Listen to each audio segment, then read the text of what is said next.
process is very... It's smooth and easy, right?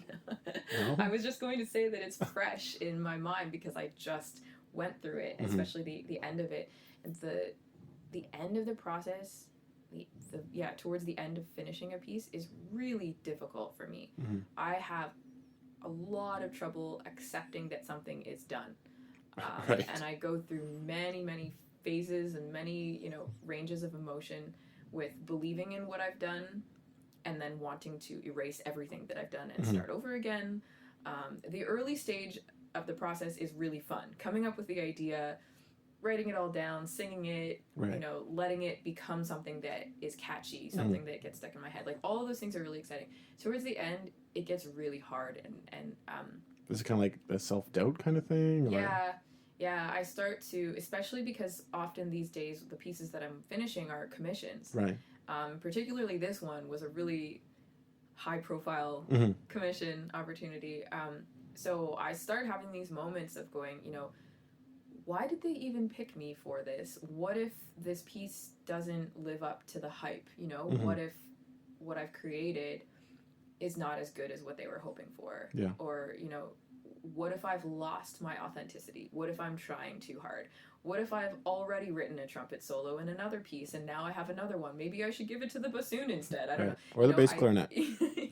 I cycle through. Yeah, it's like I spiral into this self-doubt thing.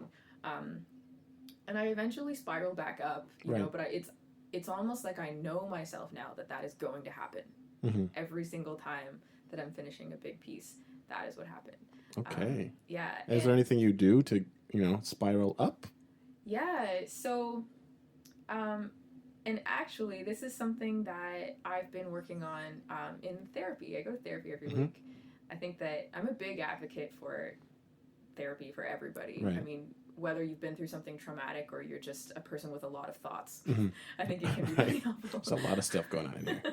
Gotta get it out. But one of the things that I've been working on in therapy is accepting that not everything that I create has to be the best thing that I've ever created.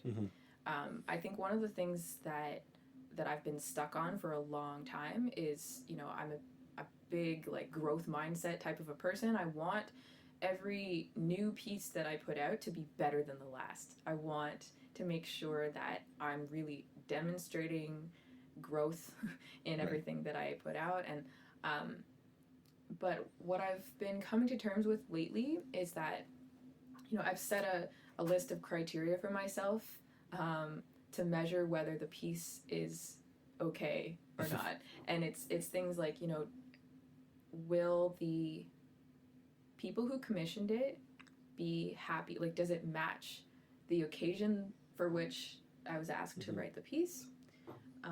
Is it something that I'm going to be happy to add to my catalog and sell to other people?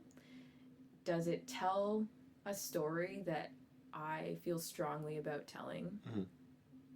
Is it something that I think will resonate with other people? Did it come from a genuine place? And if the answer to all those questions is yes, then I did my job, Right. And it doesn't have to be the best thing that I've ever done for it to be good enough. And so those are the kinds of things that I actually have all those things written down. Okay.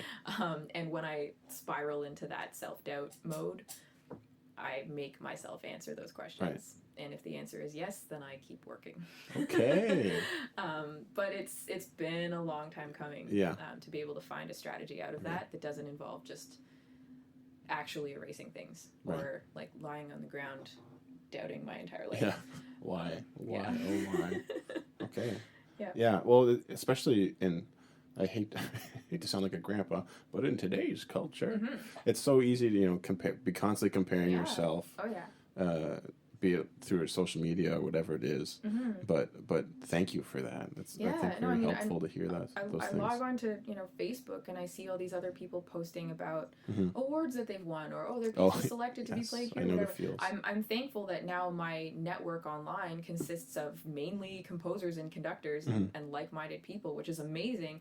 But the flip side of that is that I get to see what everybody else is doing, and it's hard. It's impossible not to compare myself to that.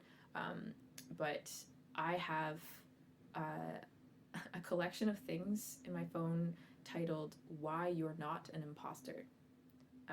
Okay. You know, imposter syndrome. Yes. Yeah, and that whole concept of like people are going to figure out that I'm a fraud, that I don't know what I'm doing. Yeah. I have an actual album of screenshots and things titled "Why You're Not an Imposter," so that when I have these moments of wondering what the heck I'm doing, I look at that, and it's screenshots of messages that students have sent to me. Oh. They're like, "Hi, I'm in 8th grade in somewhere Minnesota, and my favorite piece that we've ever played is Chasing Sunlight because you gave me a really cool part and I've never done anything like that, and keep writing music, we all really love it." Or a teacher who said something similar, like, we played Lake Superior Suite and, you know, had the opportunity to talk about the meaning behind the fourth movement and why it's important that we play music that is not just music for music's sake, but music that tells a story, music that makes us feel things. And my students have never experienced anything like that. They're obsessed with your music now. They visit your website all the time. They've all followed you on Instagram. Like, thank you for being a role model for our students. You know, those are the kinds of things that I keep saved, you know, in my back pocket, so that when I have those moments, I can look back and go, what I'm doing matters. Right. And people believe in what I'm doing. Right. So I need to keep doing it. Very cool and very well said. Very well said.